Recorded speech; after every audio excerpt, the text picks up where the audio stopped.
You're listening to Olivia's Book Club, an Arizona's Family Originals podcast.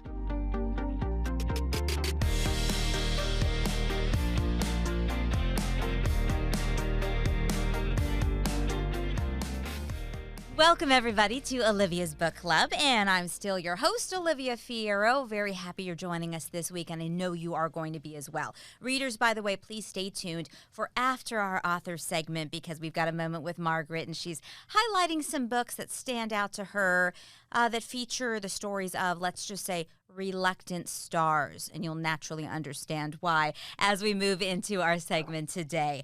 My guest is the author of the novel that members of our book club voted to discuss in the month of August, and they always have the absolute best taste. So thank you, book club, for this, because this book is truly a gift for each and every person that sits down with it.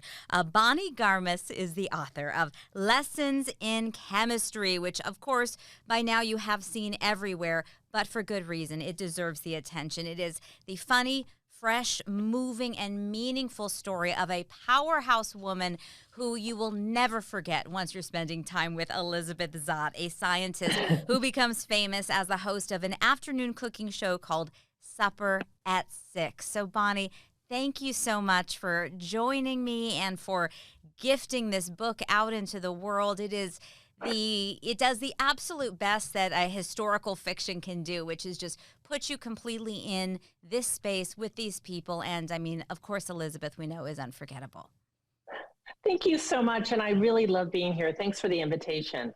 How did this come to be? I mean, at what moment in time did you encounter a woman that was inspiring to you enough to spark this creative person that is so unique? Elizabeth is just a woman who's clearly ahead of her time, but would be a trailblazer and somebody willing to shake things up in any space at any time. Well, she was a minor character in a book that I'd started years before and I never finished, but she came back to me one day. It was a lot of years had passed, and I'd had a really bad day at work. And after I left this meeting where I had been, I'll just say it was a very sexist meeting, and I was basically shut down I was the only woman in the room. I was so mad after that meeting.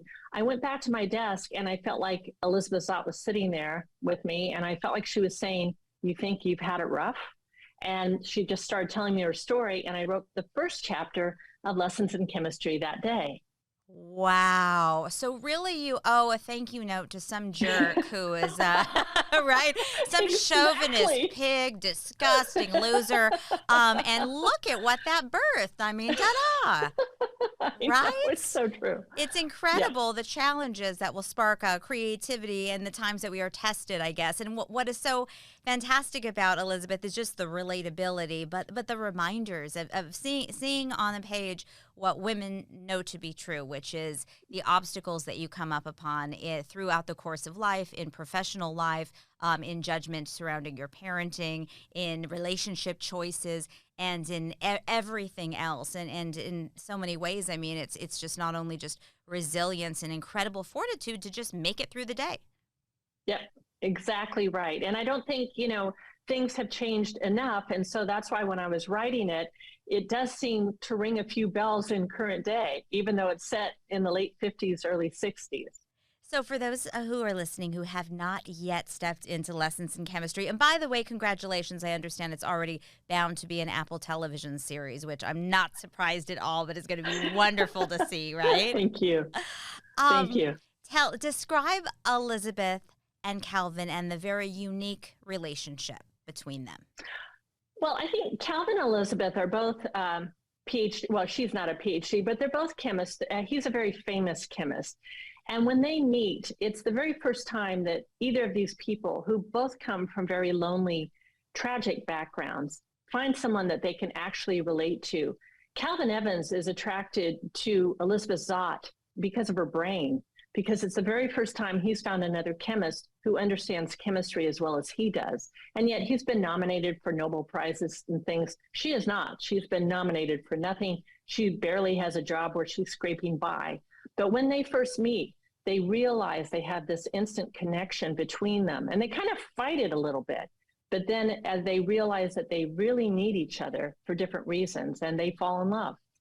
She's noticed everywhere because she's a beautiful woman, and Yes, she's kind of this rare creature to walk into these spaces that are so male dominated. So on top of that, she's gorgeous, and then she just doesn't seem to she's unwilling to barter with her beauty. She is there to be, exactly. recognized for her brain and her brain power, and people are constantly trying to kind of steal that and hijack that, and leech off of her brilliance and take advantage of the societal norms that will allow that. So it's very frustrating to see what she's experiencing and know that she keeps hitting these roadblocks, even though she's got a mind that this a lauded person realizes as is a peer. Exactly. And that's what he is so attracted to. It's interesting. When I first started to write the story, I thought, maybe she shouldn't be beautiful. And then I realized it's such a hurdle to be a beautiful woman at that time. They're going to treat her even worse than if she was going to be just average. And of course, later she becomes a television star. And back then she wouldn't have been if she was not beautiful. They would have never put her on television. So that's why she is very beautiful. And she's wrestling with, of all things, she wants to be a chemist, not a woman chemist, or she doesn't want her physicality or sexuality to be part of the way that she's defined or seen. And then of all places, she winds up on the television screen where, it is all about her presentation and her look and dissecting what she's going to wear and how she's going to talk and on, where she ends up kind of, shaking things up and redefining as well. But it does give an interesting perspective of how not only her brilliance, but her beauty causes other hurdles in her personal life, not only with the men who encounter her, but also with the women. Exactly right. Sometimes you kind of think, at least I sometimes did at work, that women would be your allies, but they're not always your allies. In fact, if there are some women who think that if they pander to a man, that might help their chances in getting ahead. And Elizabeth Zott is just shocked that anyone would stoop that low. And yet she runs into that. So I really wanted that conflict within the book, because I do think women need to support each other, especially when there isn't a great balance in the workplace still. We really need to be there for each other. Bonnie, this is your debut novel, and it is just remarkable. So, why were you holding on to this so long? I guess it was just that one meeting that we needed to have happen. I note that the Washington Post makes a kind of a theme of their coverage of the book, in that it is remarkable that your debut novel comes out at the age of 64 for you. And it's like, so it's both what took you so long, and also how fabulous to be celebrating the life experience that it enables you to create such incredible characters and a story that balances kind of humor with some real pain. Yeah, I thank you for all of that. I think it's really interesting because I worked as a writer for the last 30 years, and I did write another book. It's just that it got rejected 98 times.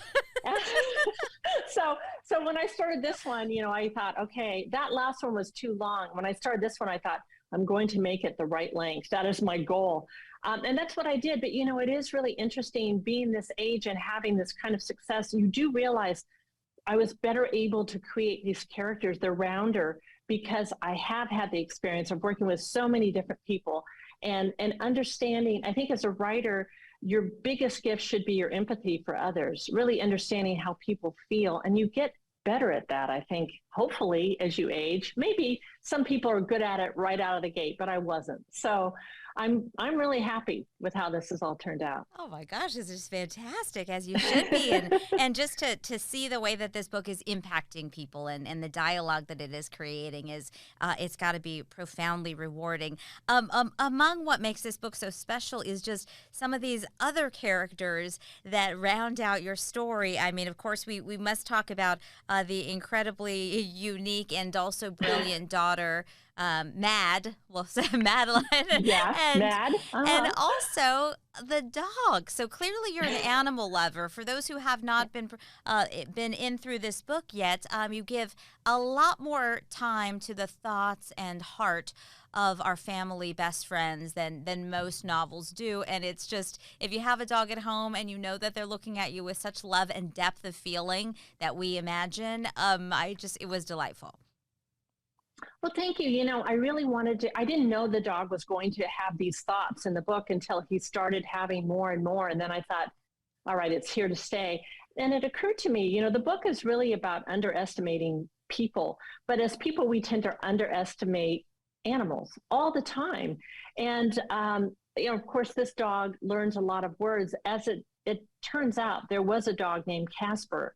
He was a border collie, and he knew over 1,000 words. So the dog in the book's his name is 630. He knows less than that. But, we're always hearing from scientists, oh, now we've discovered that whales can do this, or that dolphins do this, or bears, or whatever. And, dogs, we probably underestimate what they're capable of learning and what they know about us. So this dog has a lot to say about us. A lot to say and a lot to feel, and that love, that sense of dedication and being sort of, the guardian and the caretaker of a family and up in everybody's business and part of everything that goes on in a household and in those relationships. And that is just a very relatable. So I that love that you must have for animals comes through. Thank you. Thank you. It did. I mean, it was fun. The parenting style of Elizabeth is way ahead of her time. Talk about sorting out the relationship between these two unique individuals.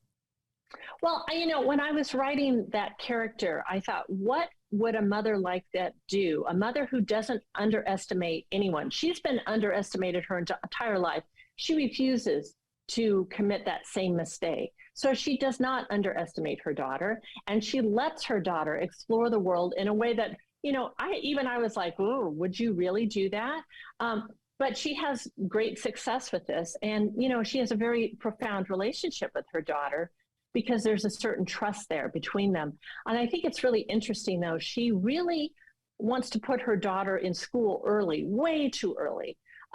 Both because she needs to work, but also because she thinks her daughter will adapt and become more adept at social things than she is.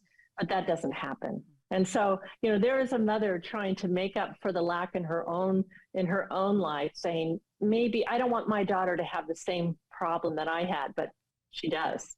Always wanting what's best for her and imparting her little bits of wisdom and these profound notes that go in the lunches that are very elaborate and just everything is unique and other level. I loved writing the lunchbox notes, and it was really fun for me because I could hear this voice of Elizabeth saying, what is it, this knowledge that I need to impart to my daughter? And it's, really messages of, don't be bullied. Don't let people put you down. And, it's this realization as a parent, you so rarely say, oh yeah, honey, people are awful. Instead you say, oh, get along. But Elizabeth Zott's more like, no, people are awful and prepare yourself. Mm-hmm. So it was really fun to write that. Oh, God, it's incredible. It's so much fun to read. I'm looking, of course, at the cover of this book, and you've got the Good Morning America Book Club label right on it from the moment that it comes out. And what has been kind of the most pinch me moment of this whole journey for you? I mean, to be having your debut novel come out with such attention and accolades and all of this. I mean, it's got to be a wild ride. Well, it really has been. I mean, from the moment my agent signed me, I was so excited when my agent signed me that I accidentally pocket dialed the fire department here in London. And I didn't realize that I'd done that. And then I somehow, shut it off or whatever I did. But they called me right back and they said, is there an emergency? And I said, oh, no, there isn't. But I just got signed by an agent. And she said, well, that's great, but try not to dial us next time. But I think for me, when the book went off to auction, we really had no idea how this book would do. We kind of thought, well, and my agent prepared me. She said, you may not get any nibbles on this. And 24 hours later, she said, okay, scratch that. This is going big. And it was so exciting. We really, neither of us knew it. So, wow. Yeah.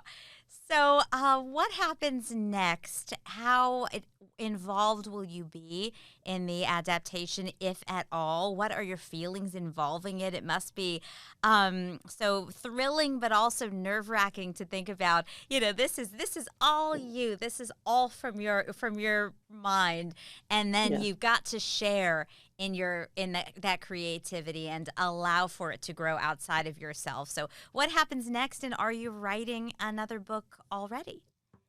I am writing another book, but I'll tell you, the series is starting to shoot on Monday in LA. Wow. I know. I mean, it is fast. So I did kind of want to work on the scripts a little bit, but to be honest, when it was signed so quickly, even before the book was published, that my agents both said, you're not going to have any time to be working on scripts. And, they've got a script writer, it's going to be fine, but you need to back away. And partly you need to kind of release the book to others and trust them. And I have a really great team. And the other thing is, there was no way I would have had time. And I didn't know that until the book came out. And I thought, oh my gosh, no, there was absolutely no time, zero time. But yes, I have a wonderful team. Brie Larsen is playing Elizabeth Zott, and they're starting to shoot on Monday in LA. So it will be out on Apple TV. It's a limited series, and it should be out next summer or fall, early fall. They have been putting out such good television, by the way. So I think that is a fantastic place for it. Yeah, I'm super excited. They were so enthusiastic with the book, and I just feel confident in them. So we'll see. Wow, that is just thrilling. And then you come out with this debut, and then the show will come out, and your publishers will be like, okay, we want your next book to time with the timing of this show, and on and on and on, and we can't wait another several decades for this to pan out. So on with it, Bonnie.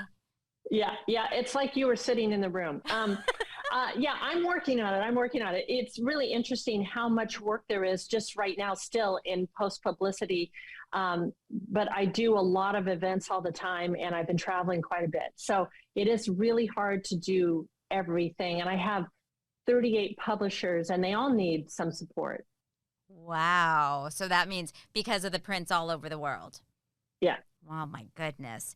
What advice do you have for somebody who is listening? And, as readers, I mean, we love, when you find something like this, it's just, and you keep stopping, and I stop, and I'm like saying out loud, this is so good. And, I'm just so enjoying this. And the kind of book that you're kind of sad when it's over because you want it to last. You're getting that much out of it. That's intimidating to people who dream of writing, because we know how good a book can make us feel and how much it can make us feel. What is your advice for somebody who is maybe thinking about trying to begin? The best advice that I ever got was write with confidence. Try not to write with somebody sitting on your shoulder. Try not to say to yourself, oh, I wonder what so-and-so would think. Write from your heart, write from your gut, write with confidence. Then you're going to go back and you're going to rewrite it several billion times, because that's how it gets good and sharp. But if you have something to say, and I think a lot of us have something to say, then say it. And just give yourself that permission not to worry while you're writing it. Very good advice. Do you remember when you first fell in love with books and maybe, just couldn't put them down, or really found that was a safe, happy place for you? Or how much of a role did that play in your life? There's a huge role. My dad started to teach me to read when I was about 4 years old, and I took to it really easily, really quickly. And when I was 5, I wrote my very first book. It was only a page long. It was terrible. There was no plot. There was only one character. My children found my book in our basement and have ridiculed me for hours on end. And then I wrote another book when I was 12. And my librarian very graciously put it in our school library, but no one ever checked it out. I checked every day, and no one ever did. And then, I started this other novel. Then you grow up and you go to work, and it's really, really hard to find the time to write, work full time, and have a family. And at least that was my feeling. But I did write early in the morning, and I had that one novel I quit. And I had another novel that I finished that went nowhere. and I just kept going. And then I started this one. So you just have to keep going. Yeah. But yeah, I kind of wish I'd gone a little bit faster, but you know what? I don't think I would have had the same success if I had. So I think other people could go faster and they would have the same success. That just wasn't for me, though. Definitely, it worked as it was meant to. Does it make you rethink, though? Do you go back to that one novel that you said didn't go anywhere, and through the lens of the person who was able to complete this, is there something there that Oh, yeah, definitely. Some of the themes in that book I'm very passionate about. And so I have kind of revisited that, and I might transplant a few things, but I am working on something that I'm really enjoying. I love the voice in the book. It's actually the protagonist is a man this time, and I really like him. He's just, I think a lot of us are very confused about whether or not we're doing the right thing, or if we're in the right job, or when do we find out what we should be doing with our lives? And that's really his burden to bear. He just has no idea, and he's scared to death not to know. And much like Elizabeth's friend that she's the pain in his neck, but a friend and colleague at the television station who really, he especially is trapped as a man of his generation, but really does want to do right by all in the best way he can. Exactly. I loved writing him because even though Elizabeth Zott is making his life a living hell, he allows her, because he has so much respect for what she's doing, and he realizes she's onto something. So he takes the heat for her, even though he's definitely not as strong as she is. He just endures it. And I had a lot of admiration for that character. I thought, he really laid himself down on the railroad tracks there for her. And she pretty much let the train run over him a couple times. So this book is set in Southern California, which is where I'm from, and I'm actually a graduate of UCLA, and so she is doing her studies at UCLA at one point. But you're in the UK, so yeah, what happened? Well, I was born in Southern California. I'm from Riverside. But we were transferred abroad. We've been living in Seattle, actually. My husband and I were transferred to Switzerland and then to the UK. So we're still here. But we still have a house in Seattle. And I'm sure we'll return to the United States someday. Well, you'll have to, because you at least have to visit that set at least once, right? Oh, I'm definitely doing that. Yeah. Okay, at least for a visit. Well, Bonnie, it has been an absolute pleasure to speak to you, and I am so grateful that the book club voted for this book, because it is absolutely worth all of the attention and hype that has surrounded it. Thank you. Delightful, and you are to speak to as well. So thank you so much. Oh, thank you. I really loved being here today. Thank you so much for inviting me. It is my pleasure. The author is Bonnie Garmus, our guest today. Thank you so much. And the fantastic book is Lessons in Chemistry.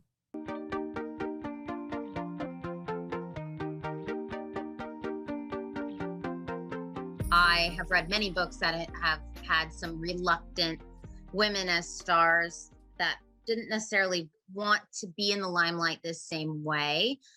Found their way into that spot, and then kind of broke the stereotypes of those who appear on your screen. And some encounter that, sex symbol persona, and just basically being a representation of not who they truly are, right? Mm-hmm. So a couple of years back, I read a book called One to Watch by Kate Stayman-London. I may have talked about this book before. I don't think so, but this is a book, I believe, written. I think Kate Stayman-London was a producer on the Bachelorette franchise, potentially. So the book is kind of loosely based around a franchise of that exact nature. Mm-hmm. But the star, the Bachelorette, if you will, she is a influencer that, for lack of a better term in this moment, is a plus size influencer. So she's going to a demographic that is not necessarily ever represented well in dating shows specifically. I mean, as we talk about Love Island all the time. It is very rare you see a girl or a guy, to be fair, outside the realms of, what is considered a thin beauty standard. So very much like with Bachelor or Bachelorette, any dating show really. And so that's the premise is, hey, this character is kind of coaxed into being this star. And they said, look, we're going to give you all types of guys that you get to choose from. And then there's a big manipulation and just her fighting through her own self-worth and becoming like a symbol or like the poster child essentially of plus size dating and breaking the stereotypes on television of those who are deemed worthy of finding love because they're thin. Anyway, it's a cute one. Was it my favorite? No, but I actually really enjoyed it. I had it as a paperback, took it out by the pool. It's easy breezy reading. It's nothing like gonna seep you into the sand. You know what I mean? It's just, you're But gonna those are be, good themes. Those are such relevant themes to explore too. Yeah. And not talked about enough, because like, even, I mean, you pick up any kind of like rom-com, romance, whatever, what do we know that our heroines look like? Even if a writer is making a distinct intentional, like leaving out the details of like blonde hair, blue eyes, whatever, you know what they look like. I mean, you do. Right? yeah, the physical attributes. Yeah. Yes. Well, and it's interesting because as you said, a relevant topic and something that, I've always struggled with my weight and finding my space in the world where it's like, I'm not thin, but I'm not considered plus size either. I'm at what TikTok has brought to my attention as like a mid-size queen. Oh, Mid-size. It's funny because it's like, so like it's normal. Could that also like, just be normal? It's also those who go to the store and you're like, my sizes aren't here, because it's a very common size range. Does everybody? Yeah, it's kind of like going, hey, where's the size 8 shoes? Oh, because everybody's wearing them. But then there's even a debate between women on TikTok who say, you're not mid-size, you're too small to be mid-size. And it's like, where does one find their niche? Where does one find their community when they're told they don't belong to these communities? So that's why, like, having the representation of even somebody that is not what is considered a normal facet that's why I was drawn to it. Was, dating in an app world, I can tell you it is very based on looks, and a lot of men have something to say about your weight. It's great. Oh my It's been lovely. Yeah. So oh gosh, it was just for me a thought process of, having a book that would lead me into in a course where, regardless of what my size is, what a number says about my body, I deserve love just as much as anybody else does. And so does this character, and so does everybody else. Everyone deserves that. And it's not just based on one particular idea of what beauty is. absolutely, amen. Anyway. Plus you're hot, and if you're not watching Margaret. Oh, thanks. Guys, I felt really good about my outfit today, and my hair was doing great things. I'm just really about it. So. Well, it's a shame that we're only seeing you in this little tiny square then, but you can the hair is here. Yes, the hair is definitely on point. And if you are feeling good about yourself today, you are 1 in 1 million, because it was so humid in Phoenix today that everybody was literally had that like look on their face, like when a cute, beautiful, curly-headed dog is wet and then they know they look like so ugly and rat-like. That's kind of how everybody has had that affect. Like, I just give up. I was very lucky today to stay in my office. I had a lot to write, a lot to do. Yeah. So good for you. Okay, so TV, digging deep into the reality and book collision genre, which is basically its own genre. And who are you talking about? Well, with this one that I just finished today, came out today, for those of you that watch The Hills, Audrina Patridge has her new book out called Choices to the Hills and Back Again. Came out today, and we're recording this today, July 26th. So by the time you hear this, it'll be what, a week, 2 weeks since it's been released. I got the audiobook, and I started this last night while I was getting ready for bed. And it's only 5.5 hours. And as you know, I listen to it at warp speed. So it's like quick. I have come to find that people that I enjoy on reality TV, their books tend to give me a much deeper insight. Like Lala's book really made me see why she was acting the way she was for a long period of time. And, I think people forget that they are human beings. Very much, Olivia, like a person sitting at an anchor desk reading the news and then getting critiques from people as if there are no thoughts or feelings from that person, right? So unfortunately for Audrina, she kind of says like Audrina in like quotations because of her Hills persona, because she left high school really in the capacity of going into being an actress. And just happened to be spotted at her the producer of The Hills came up to her at her apartment complex at the pool and was like, "Hey, you want to be on this show?"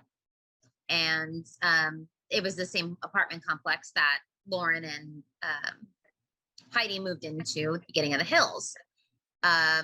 If you're I remember them meeting Audrina at the pool. Yeah, that was actually natural. That was a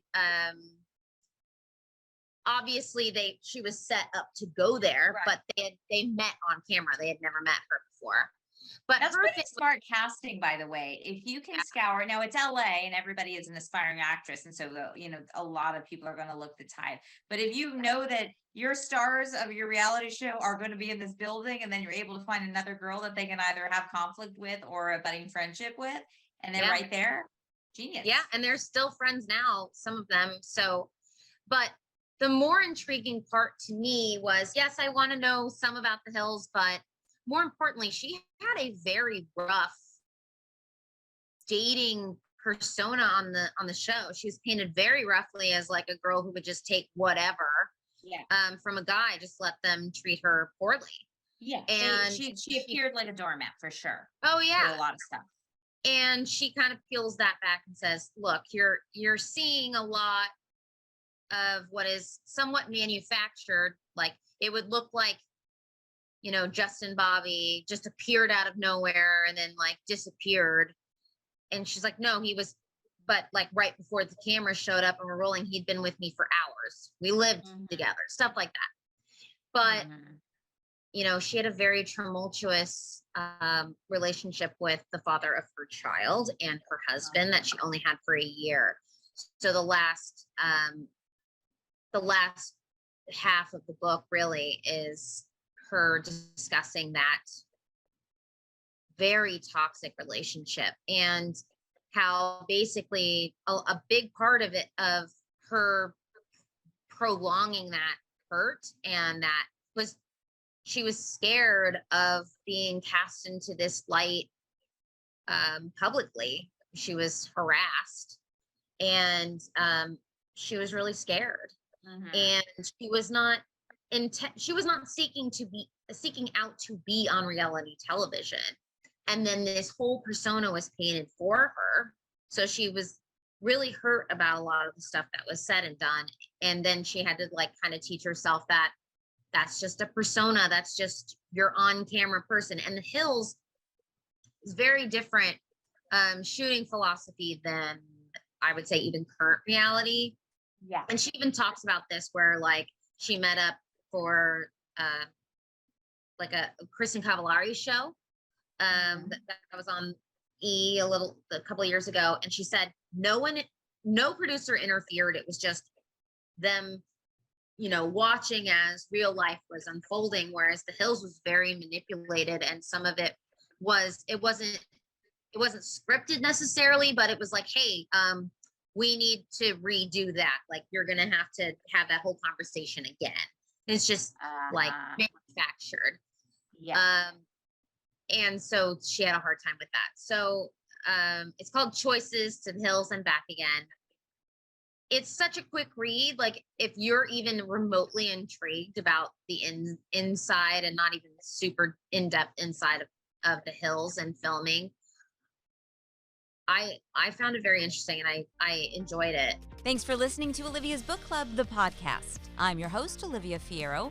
Our producer is Margaret Stewart. Our editor is Nick Sanchez. You can send us an email with your thoughts or your book recommendations. Olivia's Book Club at azfamily.com is the address.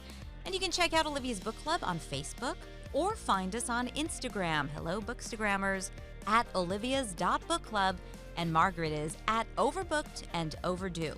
Make sure to rate and subscribe to this podcast and tell your friends. You can find us on Apple and Google Podcasts, Spotify, Stitcher, and Amazon Music. This is Olivia's Book Club, an Arizona's Family Originals podcast.